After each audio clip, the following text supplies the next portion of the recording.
प्रभु यीशु मसीह के सामर्थ्य नाम में आप सबों को जय मसीह की। आज एक खास और सामर्थ्य वचन मैं आपके लिए पढ़ना चाहता हूं जो आपको मुझे मिलता है मरकुस रचित सुसमाचार अध्याय 11 उसकी 24वीं और 25वीं आयत लिखा है। इसलिए मैं तुमसे कहता हूं कि जो कुछ तुम प्रार्थना करके मांगो और प्रतीति कर लो कि तुम्हें मिल गया है तो तुम्हारे लिए हो जाएगा। और जब कभी तुम खड़े हुए प्रार्थना करते हो, यदि तुम्हारे मन में किसी के प्रति कुछ भी विरोध हो तो क्षमा करो, इसलिए कि तुम्हारा स्वर्गीय पिता भी तुम्हारे अपराध क्षमा करेगा। अजीजों, मरकुस की किताब अध्याय 11 आपको मुझे प्रार्थना के दो महत्वपूर्ण रहस्य के बारे में बताती है। पहला रहस्य ये है, जब कभी हम परमेश्वर की उपस्थिति में जाते हैं और विश्वास से प्रार्थना करते हैं, आपको प्रतीति करने की आवश्यकता है कि परमेश्वर ने आपकी प्रार्थना को सुन लिया। प्रतीति का मतलब क्या है? आपको ये इस बात के पर विश्वास करना है कि आपका प्रभु आपकी प्रार्थना को सुनी अनसुनी नहीं करेगा, लेकिन यह बात भी आवश्यक है, वो अपने समय में आपको उत्तर देगा। वो अपने समय में आपकी मेरी प्रार्थनाओं को सुनकर उनका जवाब देगा। आपका मेरा एक ही कर्तव्य और वो ये है, सर्वशक्तिमान परमेश्वर के प्रति अपनी आस्था को बनाए रखना। अपने मन के अंदर यह विश्वास बना के रखना कि मेरे प्रभु ने यदि अपने वचन में कुछ कहा है तो निश्चय वो पूरा करेगा।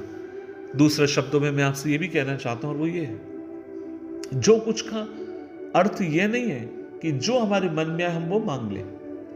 हो सकता है आप कुछ भी मांग सकते हैं, नहीं, इसका मतलब यह है आप परमेश्वर के वचन के अनुसार मांगे। जो प्रभु की वचन में लिखा है उस तरीके से आप मांगे। प्रभु का आत्मा आपसे क्या कहता है, प्रभु का वचन आपसे क्या कहता है, उन बातों का आप मांगे। और मैं आपसे कहना चाहता हूं, जब आपकी मेरी प्रार्थनाएं परमेश्वर के वचन के पर आधारित प्रार्थनाएं होती हैं, प्रभु के वचन के अनुसार मांगने वाली होती हैं, परमेश्वर अपनी संतानों के लिए अद्भुत चमत्कारों को करता है।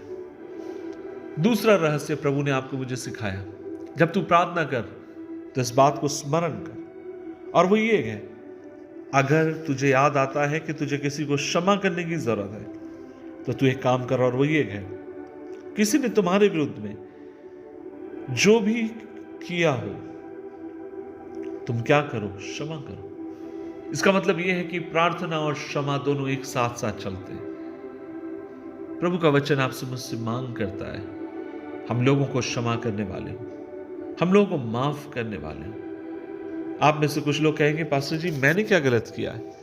भैया वो तो उसने अपराध किया, मैंने कोई गलत नहीं करी, मैंने कोई अपराध नहीं किया। जब मैंने कोई अपराध नहीं किया तो फिर मैं इस बात के लिए क्यों क्षमा मांगू? नहीं मेरे भाई, नहीं मेरी बहन, आपका मेरा कर्तव्य है प्रार्थना में अपने आप को खोजने की जरूरत है। सही शब्दों में कहूं, क्या है प्रार्थना? दो चीजें। जब मैं विश्वास से प्रार्थना करता हूं तो मैं प्रभु के दिल को खोजता हूं, उसके दिल में मेरे प्रति क्या है।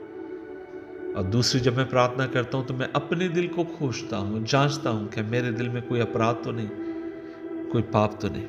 और प्रभु चाहता है आप और मैं परमेश्वर की उपस्थिति में आते समय निष्कपट पाए जाए, आपका मेरा मन साफ पाया जाए, आपके मेरे हृदय में कोई गंदगी ना हो।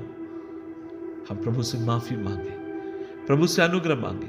उदाहरण के लिए नेहमाया के जीवन को आप और मैं जब देखते हैं, नेहमाया ने क्या किया? बाइबल कहती है नेहमिया ने अपने आप को दीन किया, नम्र किया, और तब वो क्या करता है? वो अपने पुरखाओं के और अपने पापों को स्मरण करता है, क्योंकि नेहमिया इस बात को जानता था यह परमेश्वर के वचन का प्रिंसिपल है। और वह प्रभु से माफी मांगता है और कहता है, प्रभु तू मुझे माफ कर। अजीजों, आज मैं आपसे यही कहना चाहता हूं, हमें परमेश्वर के दिल को समझने की जरूरत और अपने मन को समझने की जरूरत है। प्रभु हमारी प्रार्थनाओं को सुनता है। दो महत्वपूर्ण सिद्धांत, पहली बात विश्वास करें, दूसरा माफ करें। आज मैं आपसे कहना चाहता हूं, जब आज आप प्रभु की उपस्थिति में हैं, क्या ऐसा कोई आपकी जिंदगी में है जिसे आपको माफ करने की जरूरत है? माफ करिए।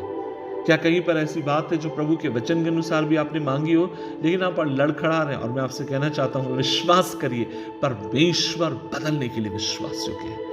आपके हालात, आपकी परिस्थिति, आपका परिवार, विश्वास से मांगे, दुआ करें, प्रभु जी धन्यवाद देते हैं इस दिन के लिए। आज आपके वचन से प्रभु जी हमने 2 प्रार्थना के रहस्य देखे। पहली बात, प्रभु जी हमें अनुग्रह दे, हम अपने मन में प्रतीति करें, विश्वास की प्रार्थना करें। और दूसरी बात प्रभु, हम लोगों को क्षमा करने वाले हो। कृपा दे कि हम तेरे वचन में और तेरे इच्छा के मानव बढ़ते जाएं। यीशु मसीह के नाम से मांगते हैं, आमीन, आमीन, आमीन।